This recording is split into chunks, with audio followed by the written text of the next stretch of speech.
Good morning, students. Welcome to your yoga class. Students, योग बहुत ही अनुपम विद्या है। यह एक ऐसी विद्या है जो हमें हमारे पूर्वजों से विरासत में मिली और हमें इसका उपयोग अपने स्वास्थ्य को प्राप्त करने के लिए अवश्य करना चाहिए, नियमित और निरंतर। अभी तक हमने कुछ आसनों को, सूक्ष्म क्रियाओं को सीखा, समझा। अब हम हमारे प्राणायाम को समझेंगे कि प्राणायाम करने के लिए हमें किन सावधानियों की आवश्यकता है और हमें यह कितनी मात्रा में करना चाहिए और इसके क्या लाभ हैं। प्राणायाम श्वास प्रश्वास को व्यवस्थित और संयमित करने से हमारा प्राणायाम होता है। हमारी श्वास आ रही है और जा रही है। इसी श्वास को थोड़ा हम डीप लॉन्ग ब्रीदिंग में गहरा और लंबा बनाते हैं। जब हम हमारे श्वास को गहरा और लंबा बनाते हैं तो हमारा श्वसन तंत्र विश्राम करता है। स्टूडेंट्स, बहुत ज़रूरी है जानना कि हम श्वास को प्राण कैसे बना पाते हैं, क्योंकि हम प्राण से ही जीवित हैं और प्राण शक्ति ही हमारे शरीर की वह शक्ति है जो हमें हमारे शरीर की सभी कार्यविधियों को चलाने में मदद करती है, हमें बाहरी संक्रमण से रोकती है, तनाव मुक्त रखती है। यही हमारी बहुत ही महत्वपूर्ण शक्ति है। प्राणायाम हमारी संजीवनी शक्ति है, जिससे हमारा शरीर तो स्वस्थ बनता ही बनता है, साथ में हमारे मन में भी निर्मलता आ जाती है। हमारे मन पर जो एक मलों का आवरण, हमारे शरीर में अशुद्धियाँ होती हैं, उनके कारण एक आवरण बन जाता है जिसमें हम हमारे मन की आवाज़ को नहीं सुन पाते हैं, तो वह हमारे मन पर से अशुद्धियाँ हटने लगती है। प्राणायाम केवल श्वास प्रश्वास का नाम नहीं है, यह उसे गहरा और लंबा बनाने वाला कार्यक्रम है। प्राणायाम में हम 4 प्रकार की क्रियाएं करते हैं। धीरे धीरे श्वास को गहरा भरते हैं, उसे पूरक कहा गया, इन्हेलेशन। और उसको हम अंदर ही अगर रोकते हैं, श्वास संयम करते हैं, तो उसे इंटरनल होल्ड कहा गया, इंटरनल कुंभक, आंतरिक कुंभक कहा गया।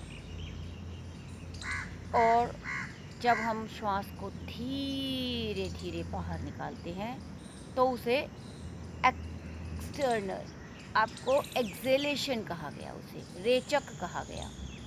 और जब हम बाहर ही श्वास निकाल कर बाहर ही रोक देते हैं तो उसे हम एक्सटर्नल होल्ड, एक्सटर्नल कुंभक कहते हैं, बाह्य कुंभक कहते हैं। यह 4 चरण है प्राणायाम के, लेकिन स्वस्थ व्यक्ति ही इन चारों चरणों को कर सकता है।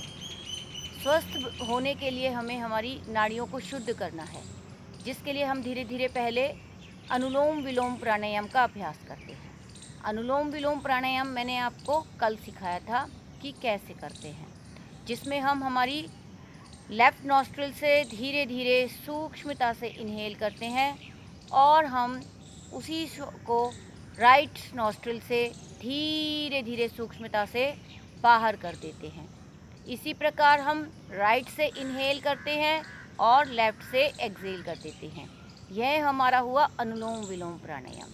जब हम अनुलोम विलोम प्राणायाम का अभ्यास करते करते स्वस्थ हो जाते हैं, रक्त और प्राण का प्रवाह हमारे शरीर में बेहतर हो जाता है, सुचारू रूप से होता है, हमारे शरीर में कोई भी रोग नहीं रहता, तो हम नाड़ी शोधन प्राणायाम का अभ्यास करना शुरू करते हैं, ताकि हम उस स्वास्थ्य को बनाए रख सकें। हमारी नाड़ियों में यदि किसी प्रकार का भी कोई मल है तो वह भी शुद्ध हो जाए। तो नाड़ी शोधन प्राणायाम के अभ्यास से हमारा मन शांत होता है और इसका अभ्यास किसको नहीं करना चाहिए। यह अभ्यास उच्च रक्तचाप, हृदय रोगी और दमा के साधकों को कहीं भी श्वास नहीं रोकना है, उन्हें इस प्राणायाम का अभ्यास नहीं करना चाहिए। और इस प्राणायाम का अभ्यास किसी भी बंद कमरे में या 4 दीवारी के अंदर नहीं करना चाहिए। इसका अभ्यास खुले में करना चाहिए, जहाँ शुद्ध हवा, शुद्ध ऑक्सीजन की प्रचुर मात्रा में उपलब्धि हो। यह प्राणायाम बहुत ही लाभकारी प्राणायाम है। इस प्राणायाम के अभ्यास से हमारे शरीर में प्राण और रक्त का प्रवाह सुचारू रूप से होने लगता है। आइए सीखते हैं किस प्रकार यह प्राणायाम किया जाता है। इस प्राणायाम को करने के लिए सबसे पहले हम पद्मासन, सुखासन, सिद्धासन किसी भी स्थिति में शांत होकर स्थिर बैठते हैं। कमर गर्दन सीधी, आंखें कोमलता से बंद, दोनों हाथ ज्ञान मुद्रा में। अपनी श्वास की गति को धीरे धीरे मंद करते हैं। डीप लॉन्ग ब्रीदिंग का अभ्यास करते हैं कुछ समय। धीरे धीरे श्वास को बाहर निकालते हैं। अधिक से अधिक श्वास बाहर निकालकर पेट की मांसपेशियों को अंदर की ओर इतना लेकर जाते हैं कि नाभि मूल रीढ़ से लग जाए। मूल बंद का अभ्यास प्राणायाम के शुरू से लेकर अंत तक बना ही रहेगा। मूल बंद यानी निष्कासन अंगों का संकुचन करते हैं हम। धीरे धीरे पेट को ढीला छोड़ आनंद पूर्वक कंठ तक श्वास भरते हैं। यह एक आवृत्ति हुई। इसी प्रकार हम कुछ आवृत्तियों का अभ्यास करते हैं। यह होता है हमारा गहरे लंबे श्वास, डीप लॉन्ग ब्रीथिंग। और इसी के साथ कुछ आवृत्तियां करने के बाद हम अनुलोम विलोम प्राणायाम का अभ्यास करते हैं। अनुलोम विलोम प्राणायाम के अभ्यास के लिए बायां हाथ ज्ञान मुद्रा में रहेगा। मूल बंद लगा कर रखें। दाएं हाथ की प्राणायाम मुद्रा बनाने के लिए अंगूठे के साथ वाली पहली दोनों उंगलियों को मोड़कर अंगूठे की गद्दी पर रखते हैं। बाकी दोनों उंगलियां मिलाकर सीधी रखते हैं। अंगूठा दाईं नासिका पर, अनामिका बाईं नासिका पर रखते हैं। बाईं नासिका से धीरे धीरे गहरा श्वास सूक्ष्मता से भरते हैं और दाईं से बाहर छोड़ देते हैं।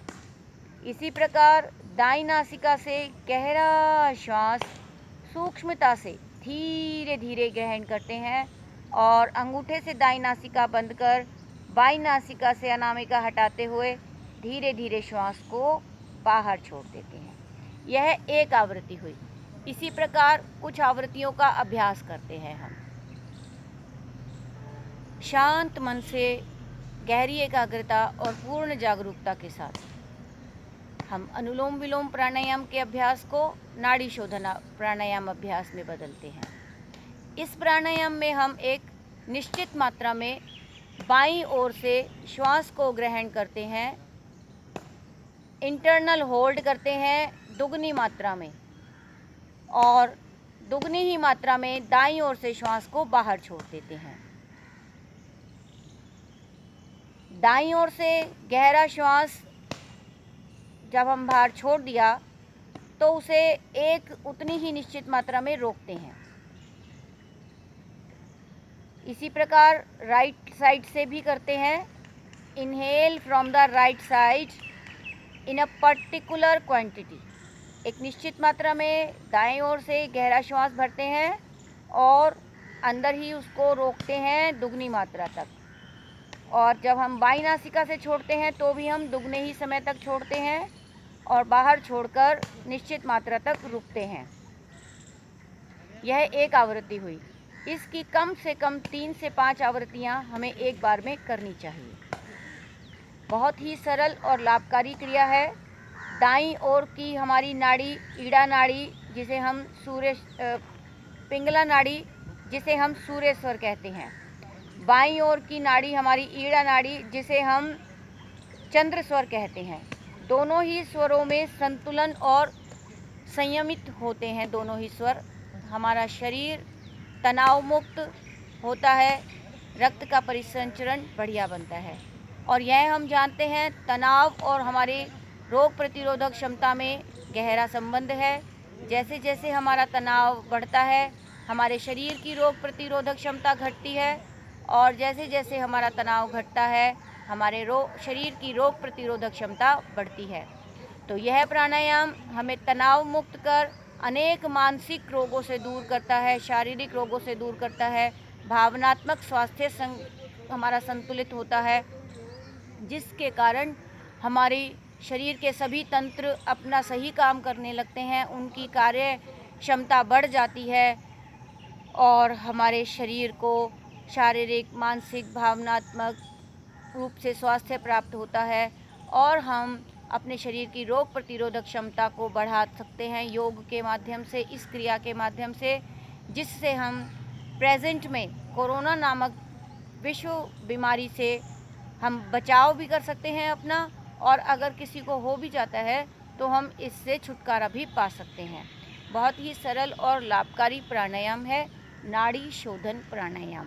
यह हमारे नर्वस सिस्टम को संतुलित करता है। सिंपैथेटिक और पैरासिम्पैथेटिक नर्वस सिस्टम दोनों में संतुलन बनाकर हमारे शरीर में संपूर्ण कार्यविधियाँ शरीर के अंगों की संतुलित हो जाती हैं और हमारा शरीर रोगों से मुक्त भी हो जाता है और रोगों से बचाव भी कर सकता है। आप इस प्राणायाम का अभ्यास नित्य प्रति निरंतर करिए। अनुलोम विलोम प्राणायाम, डीप लॉन्ग ब्रीदिंग प्राणायाम और हमारी नाड़ी शोधन प्राणायाम को चरणबद्ध तरीके से करते हुए अपने शरीर को रोगों से मुक्त रखिए। स्वस्थ रहें, मस्त रहें।